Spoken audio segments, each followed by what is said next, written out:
Oh my God, you guys. Oh my God, thank you. You guys are great. Thank you.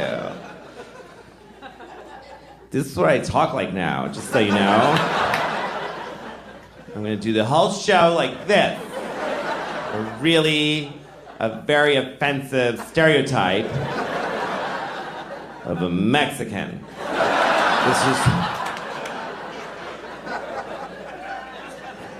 This is a Mexican at the border. Just let me in! Jesus! You guys are dicks in there anyway. Fuck you, America. Is that too high up, do you think?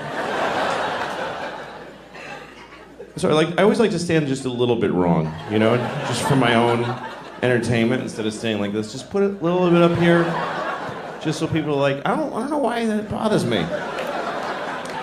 Especially if I'm somewhere I don't like being, like CVS. You know, I hate CVS. But sometimes you gotta go in there. That should be their slogan. CVS. CVS, sometimes you gotta come in here.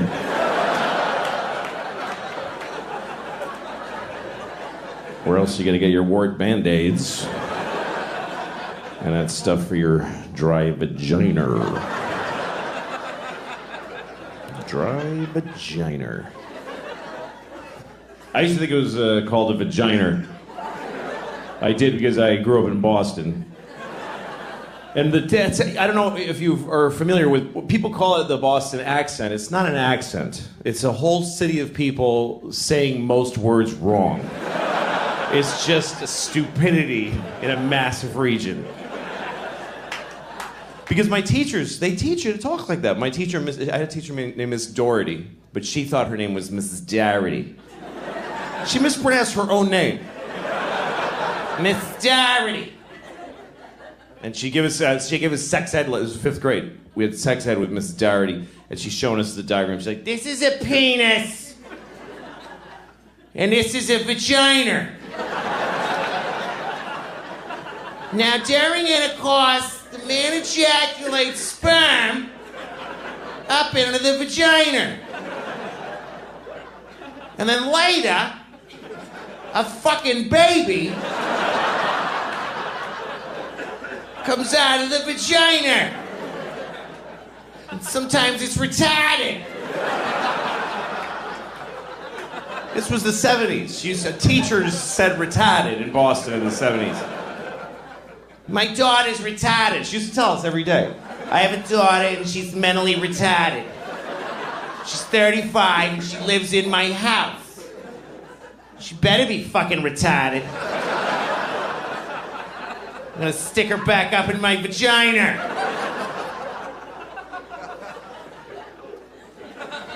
So I thought it was called a vagina until I was like 25. And I remember thinking it was like it's a vagina. It's like a thing that vagines, you know? Like you use it to I gotta vagine my driveway. I don't know, just gotta vagine this new table I just made. That would make a nice table. Like you make a new table and then you take the 80 grid paper and you sand it, and then 120, and then you go, "All right, honey, get up there," and she just. It's like old, like one of those Danish tables, or like a, nice old Italian table. "This table is very smooth because my wife have a very juicy boozy, and she vagina the table. And my family, we do this for generations, and we vagina." All right. So I'm 47 now, and yeah, I know that's about what it's worth. That's what that deserves. Woo. Woo. Woo. Yeah, 47 doesn't buy anything. 18 you can vote, 21 you can drink, and 47 you can just keep doing whatever. Just do it. Just keep being out of breath. One good thing is that I've let go of any dream of getting in great shape. Like, it's like a relief. Just because my whole life I've been like, well, it's someday I should really get in great shape. Now I'm like, what? Why would I do that? That's not going to happen. To me, the level I want to reach as far as the shape I'm in, I just want it to be so that if you find out that I died, you ask what happened. That's all. I want you to wonder what happened. I don't want to be like, oh, he died? Oh, yeah, well, sure. Sure he did. Sure he did.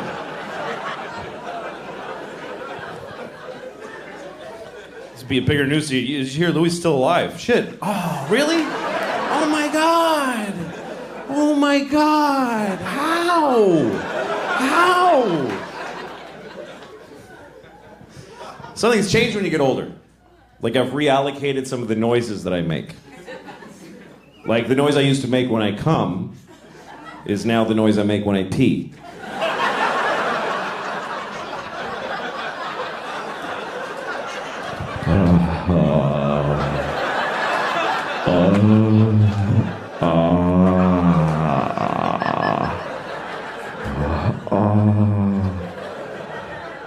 Take it all, bitch.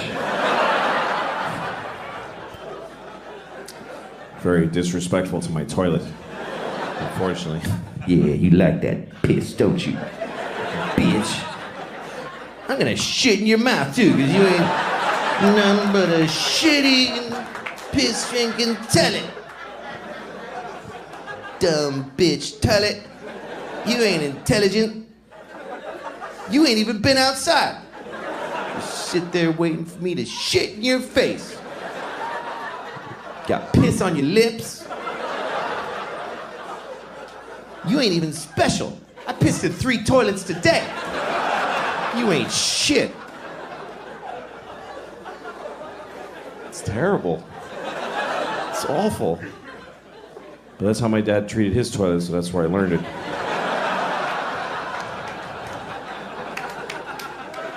It's a shame. So that's the noise I make when I pee. And some of you might be wondering, none of you are wondering, what noise do I make when I come? So this is the noise I make when I come. I just go, it is done! Thing with clouds and lightning and crows. Ah! The circle is complete! Kind of intense. There's a little witch with white eyes going, and the child will be born! I don't know.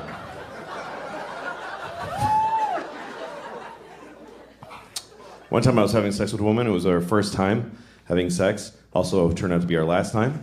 But I wasn't. Didn't know that. Anyway, I was gonna come soon, so I felt like talking about it. But I didn't know her very well, so it came out weird. I said, "Oh, I'm coming."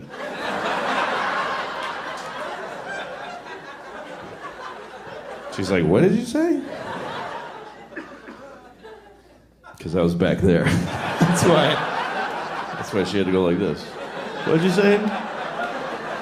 What was that back there, Chief? What was that? Because I'm always back there. It's a weird thing to brag about. I'm always behind her. Every time. They don't see me crying. It's weird having sex with a woman from behind because you don't know what's going on the whole time. I get kind of paranoid. You know, the whole time she might be like...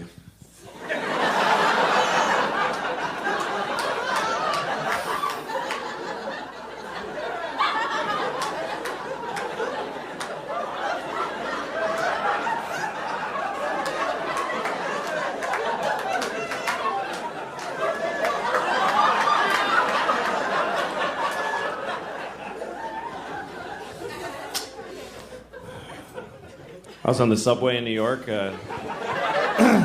This isn't another sex story. This is a traveling story. Are you ready? So I'm on the subway, And I'm standing there. I wasn't holding anything. I just like to stand like this.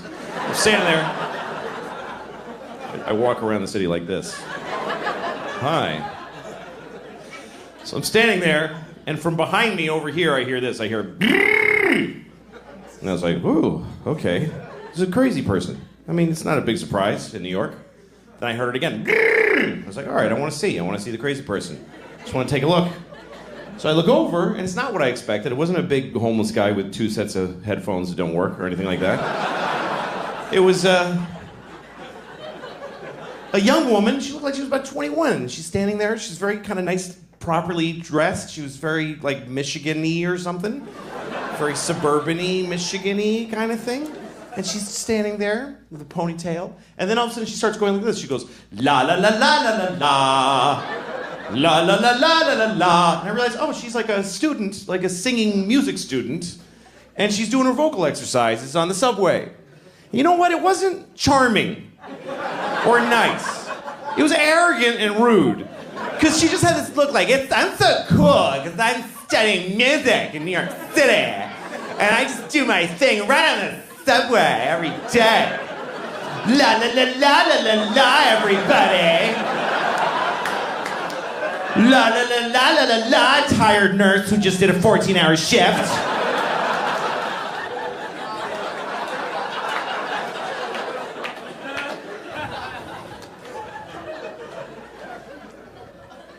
We live in an interesting time, you know?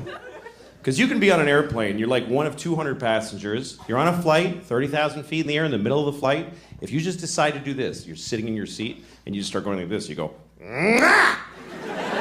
Mwah! Mwah! If you do that and don't stop doing it, they will land the plane.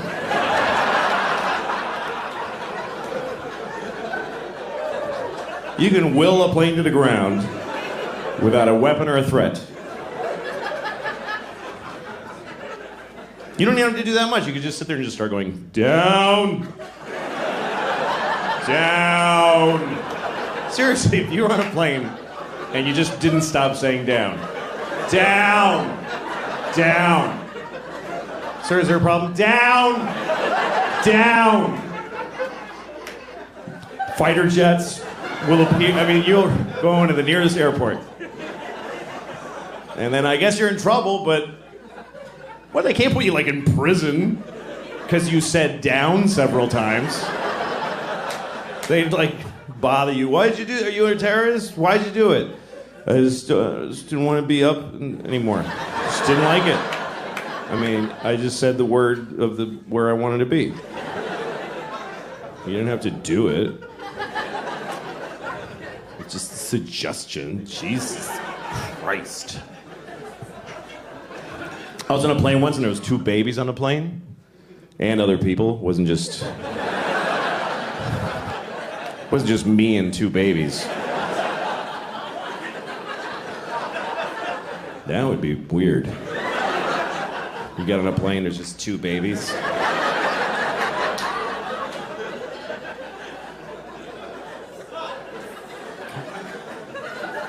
Come on, we're leaving soon.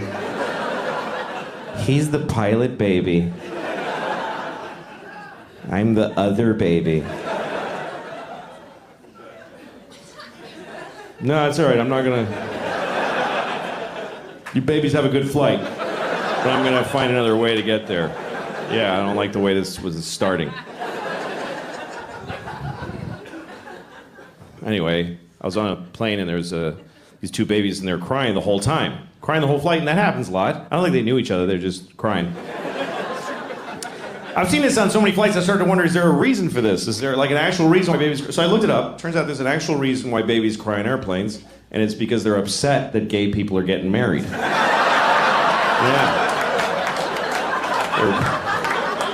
They're, like, really upset. Like, inconsolably upset. Honey, the country's changing.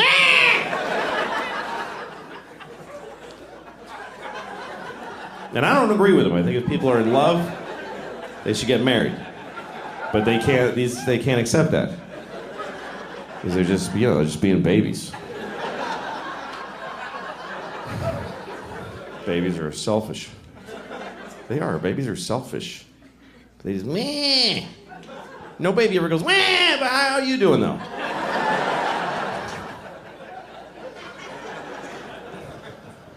I have 2 daughters, and both of them at one time were babies, and I held them and they cried on planes. It's happened to me. I've had a baby on a plane. If you're ever, this is how selfish people are. When you're on a plane and you hear a baby crying, you think that's happening to you. You're like, oh, this is gonna ruin my flight. It's gonna ruin it.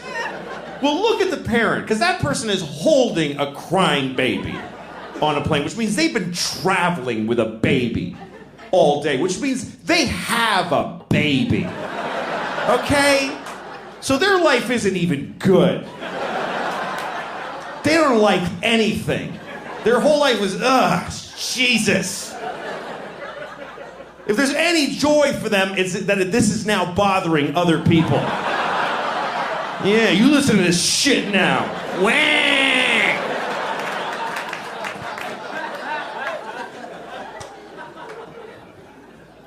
I remember one time my babe was crying on the plane. She was really upset. And this guy and some businessman on the plane, because businessmen always think that every flight is a private plane of theirs that we're all like piggybacking on. And this guy has this fucking newspaper, and he turns around to look at me and my baby, and he looks right at me. He doesn't kind of like go like this. He looks at me like, Like, could ya? Like, oh, I'm sorry, is this bothering you? Let me just...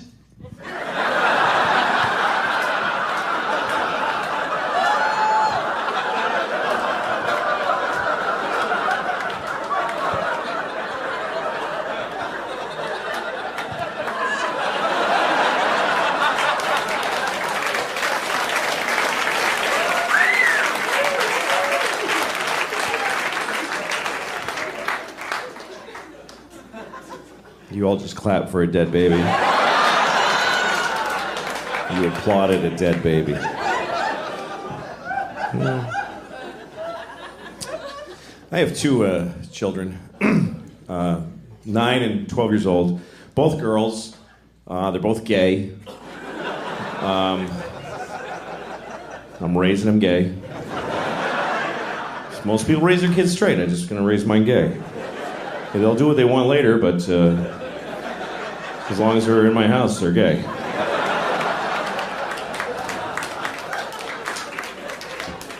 I tell them every day, you're gay, honey, good night. Go to bed. Brush your gay teeth, gay honey. Don't forget to be gay.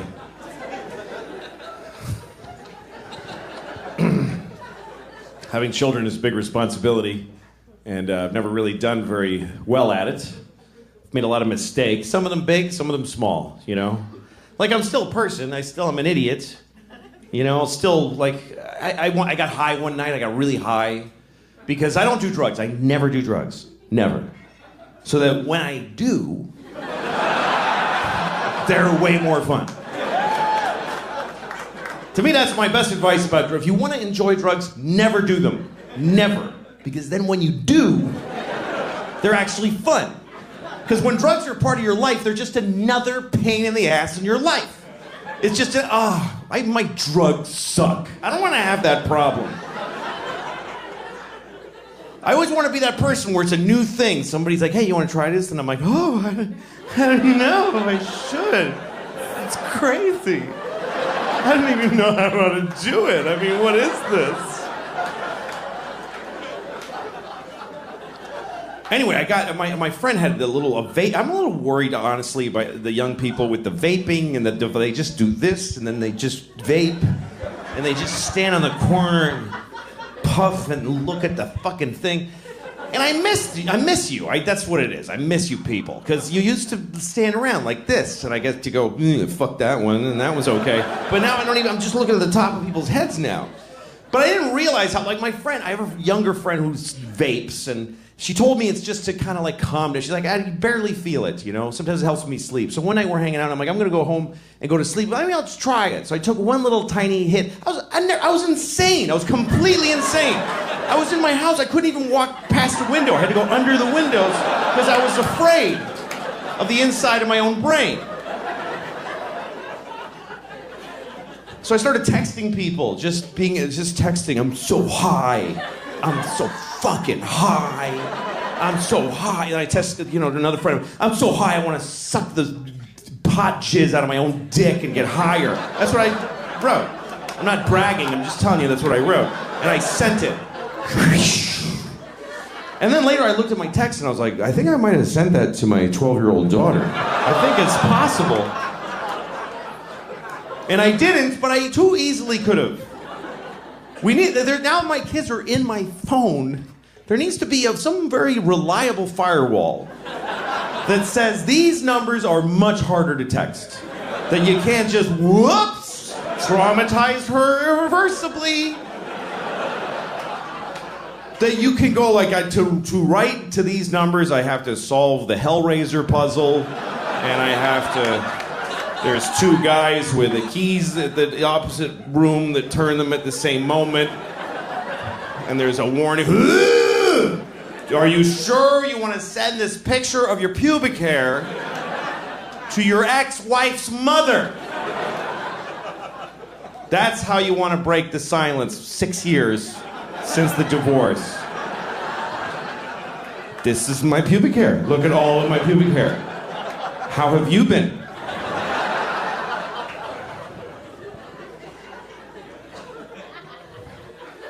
I try to be a good dad, but the life just kind of takes off. Your kids start, they get their own ideas and my 9-year-old, she's just figuring out about lying. And that's a tough thing. It's hard to roll that one back because lying is pretty amazingly useful in life. It's like, how do you tell a kid not to use a thing that just solves every possible problem? Like magic. How do you... Because that's why kids lie, because they're in trouble. They lie because they're in more trouble than they can take. Because kids, when a 9-year-old lies, it's not for some weird Machiavellian, Do you know what my teacher said about you? It's interesting. They don't just make shit up. They lie because they're in trouble. And it's more than they can, because trouble is too much for a kid. Trouble, for grown-ups, we can take trouble. We don't care, we just go, oh, I'm sorry. Am I in trouble? Whoops. We don't care. But to a little kid, trouble is like this horrible, did you take the chocolate?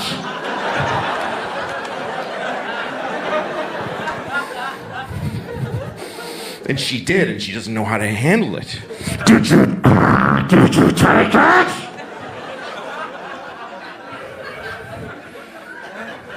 No. Well, all right then, have a nice day.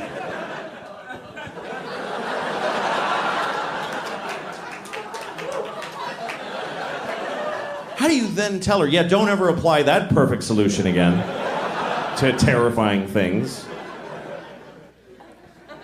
Mark Twain once said, a man who always tells the truth doesn't have to remember what he said.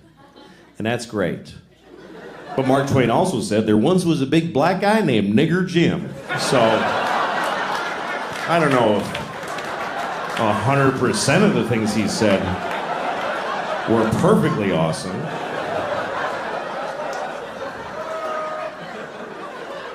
Really, Mark, Nigger Jim, you're gonna go with... That's the best you could do. To name got kind of a nice ring to it, Nigger Jim. Yeah, well, it's a little on the nose, isn't it? Could have called him Black Mike. I mean, just a little. Take it down one notch of the... Thanks for that, Mark.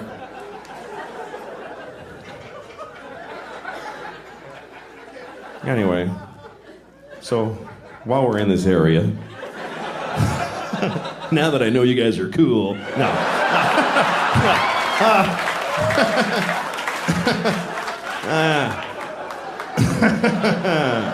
No. But.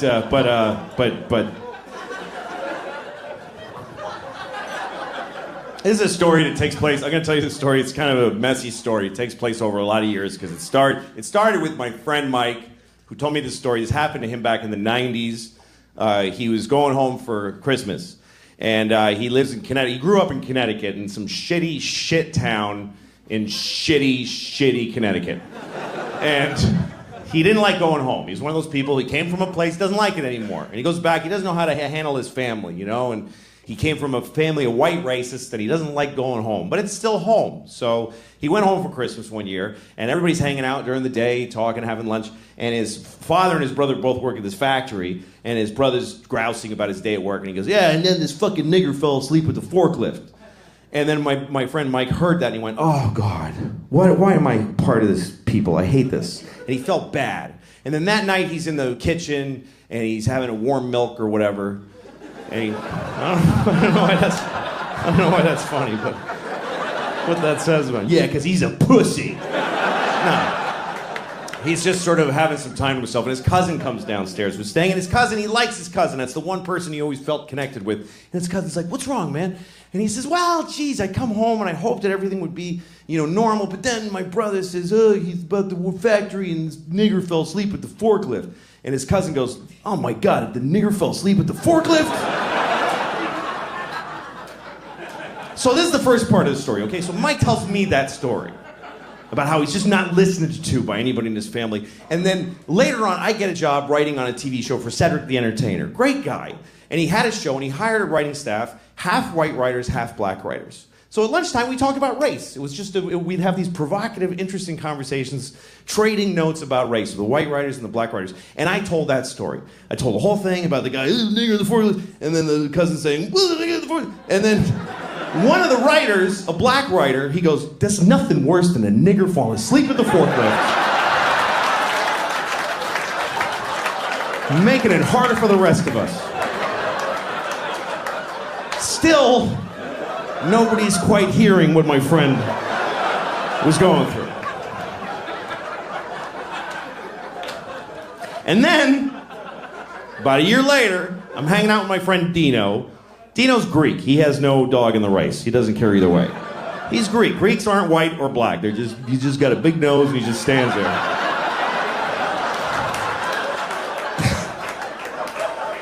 I told Dino the whole story. I told him about the guy, the forklift, and and then the black, and then Dino says, how do you fall asleep at a forklift?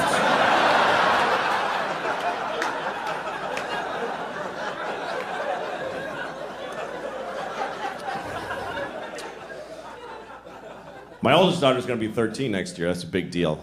That's a big deal. That's why all the parents ahead of you always go like, yeah, yeah, wait till she, that's when you get. I'm not afraid of her teenagehood. It's gonna be challenging and difficult, and she'll meet the challenges. I'm always proud of my kid. She's a good kid. Now, some parents are really afraid of their daughters. A lot of dads get scared. Like, I don't know what to do. I have this friend, his daughter's 15. He's like, she's gonna start having sex. I don't know what to do. She's gonna have sex. What do I do? I'm like, well, you don't do anything. You don't have a role in that at all. You're the father. No role. Not supportive or advisory, nothing. But what if she has a bad sexual experience? Oh, she's gonna have a number of those. Oh, yes, she is. Her whole life is gonna be just walking through a blizzard of bad dicks, just... Ow. Dicks. Just... Jesus. That was a big one. Holy fuck, I'm just trying to get to work.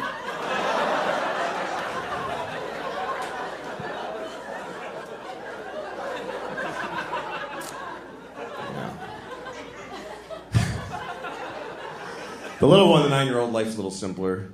Tap dancing, she takes tap dancing class. We started her with tap dancing because we figure by the time she grows up, it'll be the 1930s again. And yeah, she'll have this thing she can do that nobody enjoys watching. Do you know who the audience is for tap dancing? The parents of tap dancing students. That's all of it. Because we all have to go to the show at the end of the tap dancing semester. And they have a big theater show, and all the kids get up there. They all tap dance in groups of 3s. There's about 6,000 kids. They do about 20 minutes each. So the show's about 7 months long. And everybody dies at the end.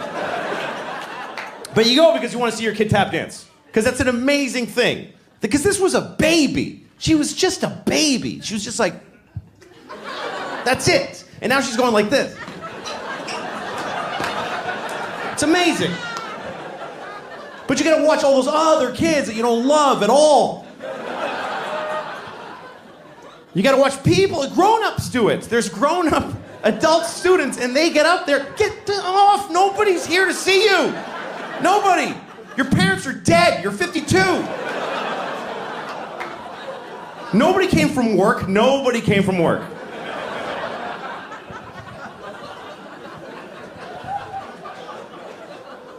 I take her every Thursday to tap dancing. And we go up to the school, and she puts on her tap shoes, and she goes in the room. I don't go in there, and she tap dances, and I wait outside. Because it's 40 minutes. It's not enough time to go anywhere. So I just sit there and listen to... And she comes out, I'm tired of this. I don't want to go anymore. Good, don't. I don't want to bring you. Quit. Quit.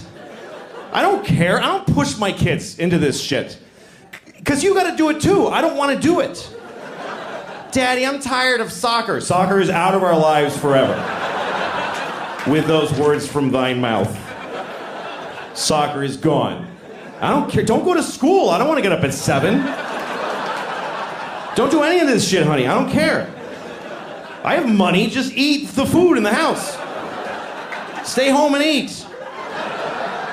You and your sister don't have kids. I can cover all of us and then we all die.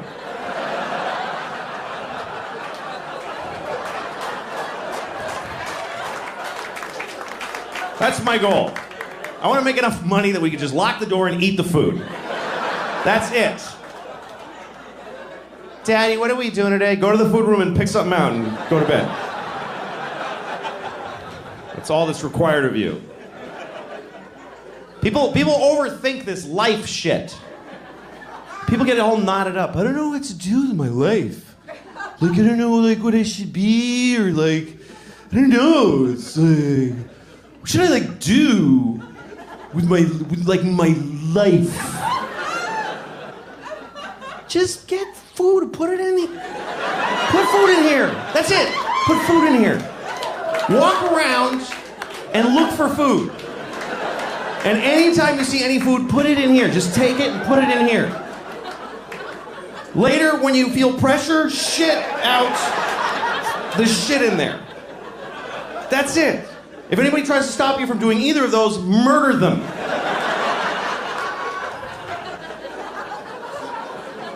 That's it. Doesn't have to be more complicated. Do it till you're died, till you're dead, till you're dead, died, dead. I don't know how long I'm gonna live, I have no idea. You don't really ever get to find out. You never get to go, okay, I'm dead, so 80. You don't ever get to have that thought. This is it. You get to go, this is probably it. That's your last thought.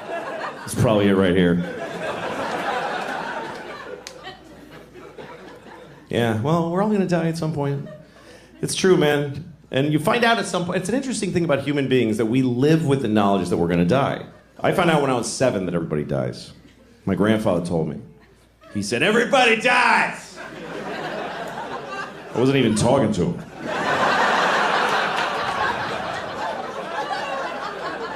I was just trying to blow out the candles.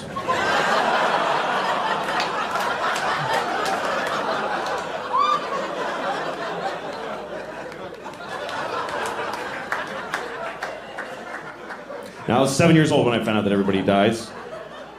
And I was excited, not because everybody dies, but because I knew it. I was excited because I knew I was young to know that everybody dies. I knew that most of my friends didn't know, and I thought, I want to tell them. I want to be the one that tells everybody. I especially wanted to tell Benji, this kid across the street from me. There's this kid, Benji. He wasn't my friend. I was 7 and he was 6, but if I ever came out in my front yard, he would come out and I'd be like, oh, here he comes. Just hated him. Hated him. First person I ever hated. Like visceral hate. To me, he was a piece of shit cocksucker asshole. That's what he was to me. And I didn't even know any of those words. I just had that like as a raw feeling with no way to say it. I was too young for the feeling that I had. And then I heard somebody say piece of shit cocksucker asshole. I was like, Dad, yes, thank you. That's what that, yes. That's how, yes. Anyway, one day I was in my front yard and piece of shit Benji comes across.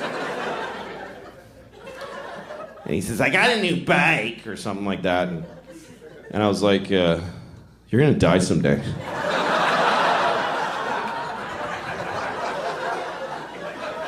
He was like, what? No, I'm not. I said, yes, you are. Everybody dies. You're gonna die, and your mom's gonna die, and your daddy's gonna die. In that order. He was really upset, and he starts running. It's still funny to me. It still makes me laugh 40 years later. I can still see it so clearly, and it still makes me laugh. Run, Benji! You can't run from this shit, bitch! It's gonna get ya! I wonder if he's dead. Anyway. So, he came back with his mom. His mom's so angry. And then I was scared. And his mom came over. What did you say to him? And I said, I told him that everybody dies. And she goes, well, that's not necessarily true. I was like, what? She says, well, some people die, but not everybody does.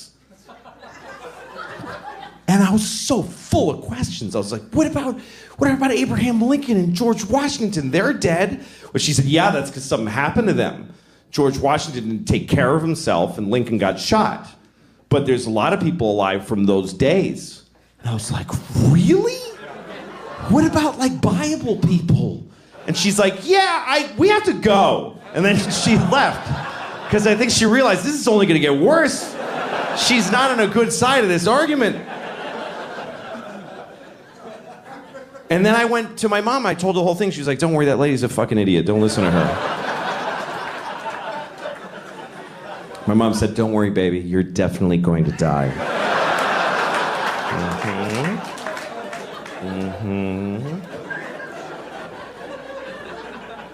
People from the Bible. I wonder if people in the Bible knew they were going to be in the Bible. Like, you guys, this is totally going to be in the Bible. This is totally... You guys are going to get in the Bible, everybody! I'm going to get my roots done so I look good for the Bible.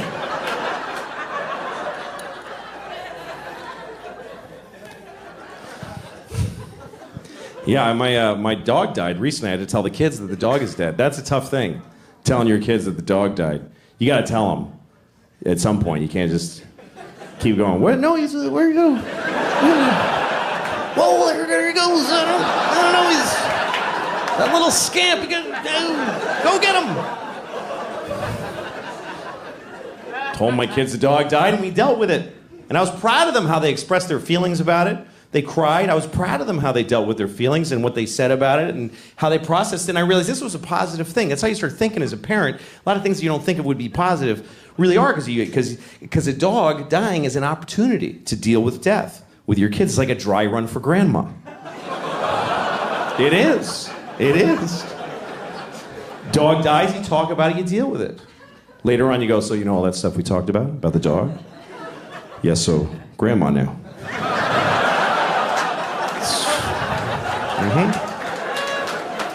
All the same stuff. That's right. All right, go brush your teeth.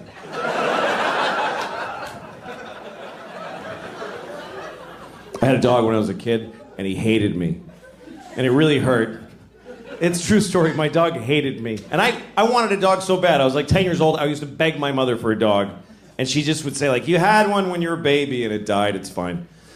But finally, she said, you can have a dog if you keep your room clean for a month. And I was so excited because I was like, I'm getting a dog. I told all my friends, I'm gonna get a dog. All I have to do is keep my room clean for a month. I lasted about a week and it just went to shit. I couldn't do it. And I tried like 3-4 days. I couldn't do it. And I got so depressed. I was like, I'm 10 and I already know my life is gonna be shit because I can't do anything. And finally my mom was like, well, get the dog. You're bumming everybody out. So she got us a dog. And the dog looked at me, and he hated me on sight. And I worked hard to take care of this dog. I was kind to him, and he still hated me, which hurt. That's why it hurt. Because he must have just hated, like, who I am inside. You could tell how he felt because he was very expressive. He was a terrier, you know, so he had eyebrows. Like, I'd walk in the room and he'd go like, oh, fuck, I can't. And he would just leave.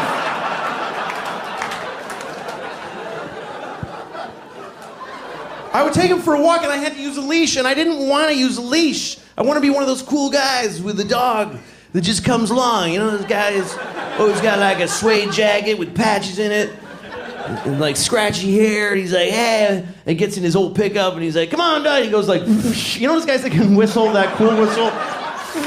Whatever. Woo! And the dog jumps in the back and they both get laid somewhere because they're both so cool. That's what I wanted.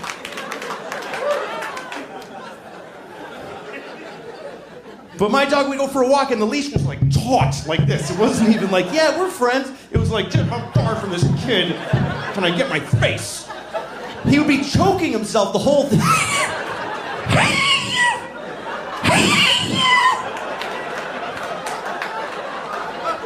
And if I ever like slipped and dropped the leash, he was like, I'm not your dog. He would just run.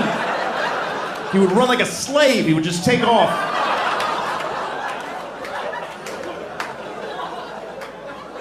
That's how he ran. It's an apt description. That's how he ran. He didn't run like a deer. This is how deer ran.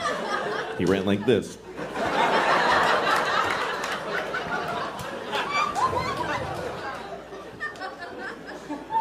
He ran away so many times, and then we got a call from the pound. Hi, we have your dog. You could hear my dog in the background like, don't. Seriously? I told you I don't want to. I've never been a big animal person. Some animals I hate. Bats. I think bats are just disgusting. I hate bats. It's a rat with leather wings. You ever seen one and they like look around? It's like somebody, you know, they have a face. It's disgusting. Hate bats. And I'm sure there's a whole thing of, oh, did you know that bats make all the French toast in the world or whatever? I don't care. Hate them.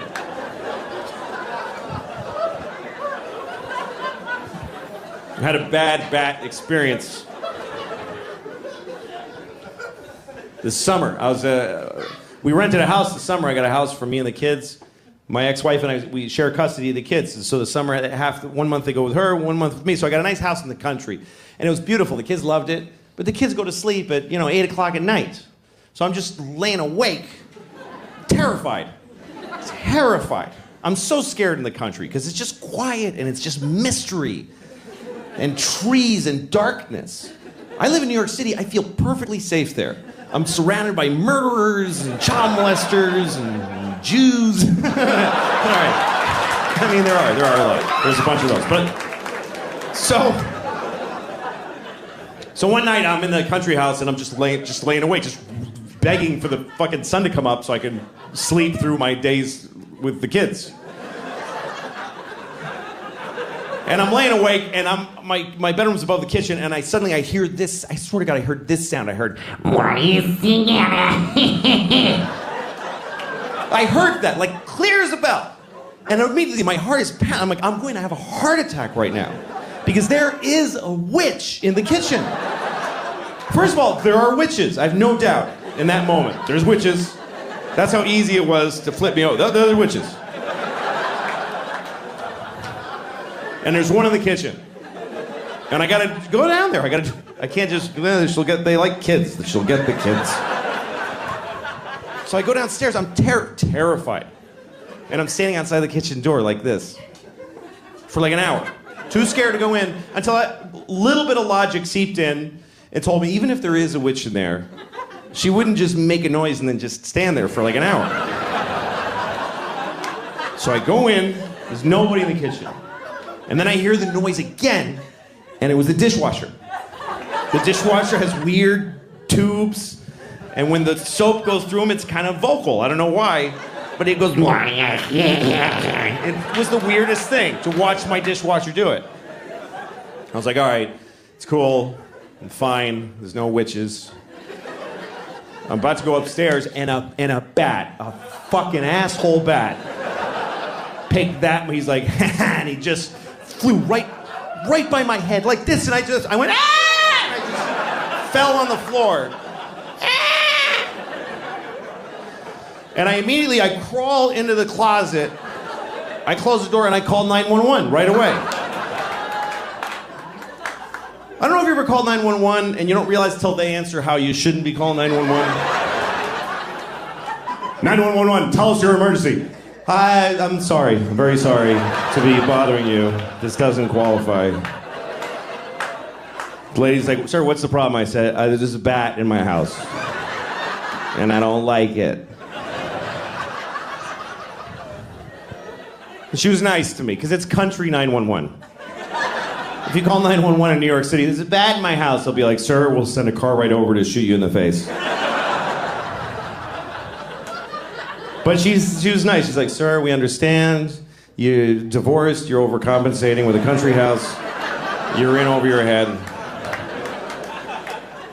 She said, call this guy. She gave me a number. She said, call this guy. He's a guy who takes care of bats. He's a man whose bats are his focus. Felt like she was doing a lot of work to not say Batman. Like she was kind of going around. He's a male human who bats are his... I'm not going to say Batman. I don't want to say it. So I call the Batman. And he comes over, and I'm in the closet looking through the crack, and the bat is on the ceiling, hanging upside down, and he's just looking around. It's the most disgusting thing. And so finally there's a knock at my door, and I crawl to the door, and I open it, and he's like, hello. And he says, where's the bat? And I'm like, So the guy walks over, and he just takes the bat. That's it. He just took it. He's like, all right. Like, yeah, you pretty much nailed it. That's amazing. It's like I called somebody and said, help, there's a box of tissues on my table.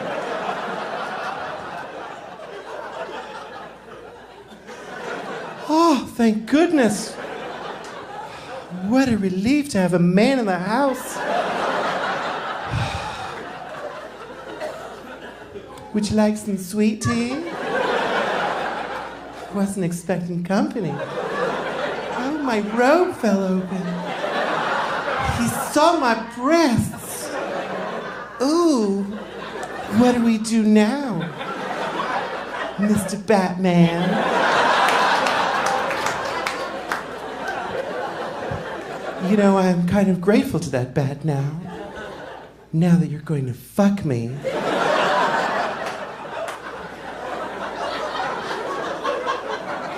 You're not? Well, all right, you can go then. I can't get out of it. I'm sorry. All right. I just like to keep doing that till the laughter stops. I'm just like, fuck, this is getting upsetting. What if I just did that for like 40 minutes? Well, if you weren't gonna help me, then why did you come over? I'm alone here all day and I hardly can handle it anymore. All right, okay.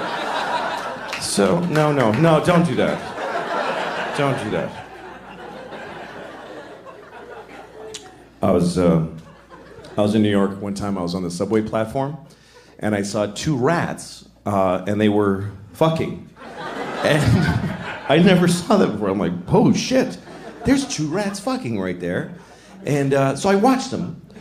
Because you can watch rats fuck. It's not a big deal. You don't have to go like...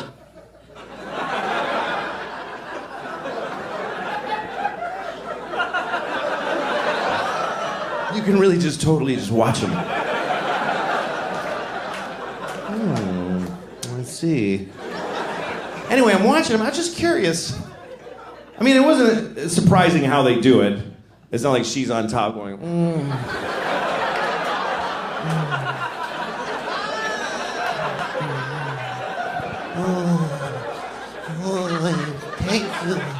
I love it. I love it.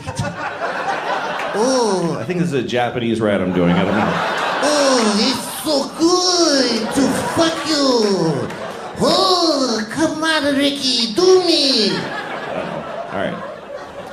Anyway, it wasn't anything like that. It was a pretty standard rat fuck. Just, he's on top, kind of smushing her into the pavement. And she's like, and I'm watching him. I didn't like miss my train just while I was there. Because I was curious. That didn't turn me on, I was just curious. Because I want to know, what is it going to be like when he comes? That's what I wanted to know. What is it like when a rat comes? Is it like, is it just a biological thing? Just a dispassionate kind of just, me, and then he just goes home? Or is it like, oh, fucking yeah? Is it like, is it, you know, is it ecstasy? Is it an orgasm? I told that story to a friend of mine. She was like, well, what about the girl rat? What about her orgasm? Why don't you empower her and wonder how she comes? What are you, crazy? Girl rats don't come. There's no way the girl gets to come when rats fuck. First of all, he's not gonna hold out for her. He's not that kind of dude, you can tell. He didn't give a shit. He's gonna fuck her and leave. He doesn't even know her name. He's not sitting there waiting for her and trying to think of things to not come, like giant garbage bags with no food in them or whatever. And even if he did, she's on a subway platform in front of people. She's not gonna be able to get to that place, that inside place that girl rats need to find their orgasm. Because I know what girl rats need. I know how to make a girl rat come. I do. You just pick them up and hold them upside down. You just...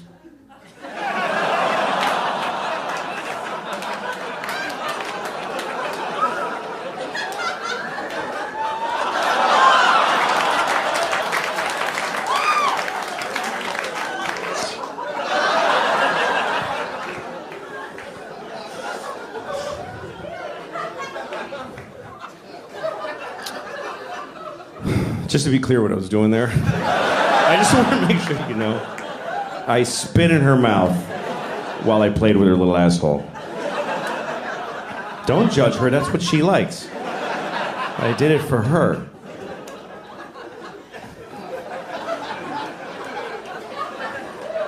I was watching The Wizard of Oz with my daughters, and I know that's a weird couple of stories to put together.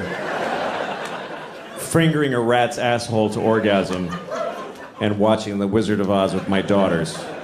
But they happen to have happened one right after the other.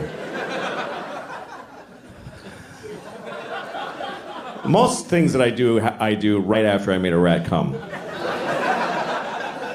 That's what I do at night. It's the only way I try to help. All right. So, let me just tell you this first. I was at a place to eat and dinner in New York, and I heard these two women talking, and one of them is talking about the guy she's dating. They were about 21 years old, like NYU students, and so she's talking about it. You know, a lot of times I'll hear this, a woman talking about the guy she's dating, and she runs down the stuff that's not satisfying.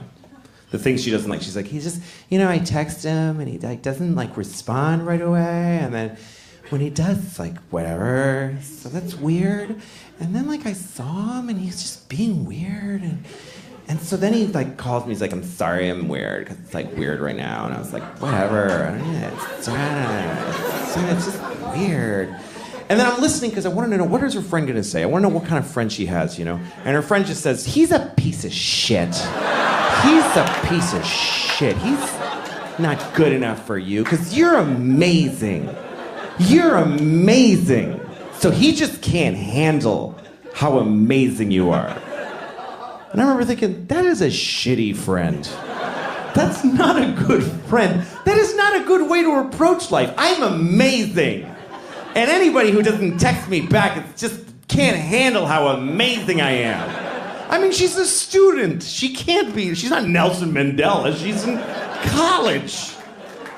I'm sure she's fine, but you're amazing the way you take classes. What is so amazing? She's kind of boring. He's kind of a douche. It's fine. They're fine. You need to know that you're boring a little bit. It's important. Self-love is a good thing, but self-awareness is more important. You need to once in a while go, oh, I'm kind of an asshole. You have to have that thought once in a while, or you're a psychopath. You know, like when you say to a friend of yours, you're being an asshole, and they're like, no, I'm not. Well, it's not up to you if you're an asshole or not. That's up to everybody else. You don't get to say no to that. You're an asshole. No, I'm not. Oh, sorry. I thought, okay, I'm glad I checked. I guess you're not. If somebody tells you you're an asshole, you should go, oh, shit. All right, what happened? How did I get here? It's like somebody saying, you got something on your face. No, I don't. It's like America. I feel like America is like the world's worst girlfriend. America is like a terrible girlfriend to the rest of the world. Because when somebody hurts America, she remembers it forever. But if she does anything bad, it's like, what? I didn't do anything. America, why do you keep bombing those people in Yemen and all these? It's 9/11, okay? 9/11. Shut up, asshole. Okay, well, you killed hundreds of thousands of people, so I think, yeah, now, but 9/11. Fuck yeah. You didn't understand. Yeah, but you're torturing people. It wasn't even torture. Oh my God. He's such a baby. I didn't even do anything to him. And I'm saying this about women because I'm a guy. Women might say this about that. This is what guys like. That's just what it's like, because I think racism and sexism are very different. To me, racism is just a mistake. It's like just an error. It doesn't really make any sense. We could just do away with it. But sexism isn't going anywhere. Because sexism is way deep the fuck down inside. So it's just the way we feel about each other. It's, women! Women!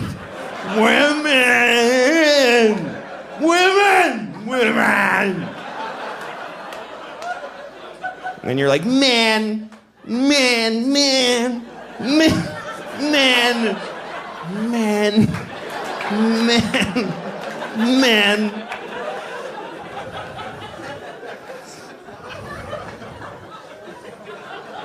Anyway, so I'm watching The Wizard of Oz with my daughters. Is that enough of a palate cleanser? All right. I'm watching The Wizard of Oz. I don't know if you've seen it. It's about a little girl named Dorothy. A very sweet little girl, played by an alcoholic older lady, who lives in Kansas. She has a dog. She's very upset. And she keeps telling, my dog. And everybody's like, this is a farm. We're working. Leave us alone. And then there's a tornado, and they all run inside, and they barely look for her. It's unbelievable. It was so upsetting to me when I was a kid to see this movie. Because Auntie Anne's like, Dorothy! Okay, fuck it. And she just goes right inside. Bolts the door. Unbelievable. So Dorothy goes up to Oz. So here's the thing. I was watching the other night. There's this one moment that really stunned me. It's when Ray Bolger played the Scarecrow. He just got ripped apart by flying monkeys. And he's very upset.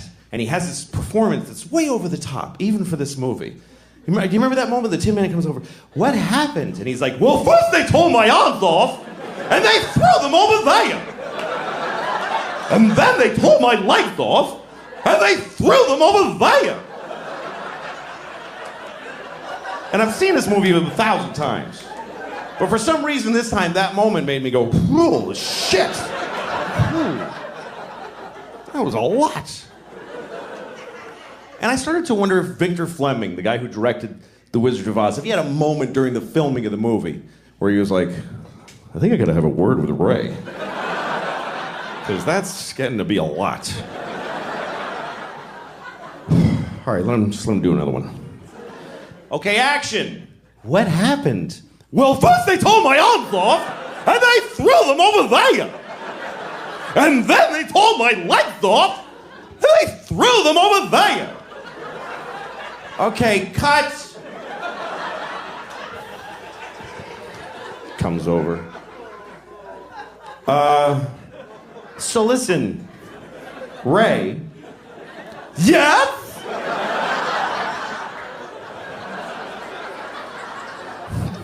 Nah, you're fine. You guys have been great. Thanks a lot for coming. I hope you enjoyed it. Thank you very much. Thank you. Thank you.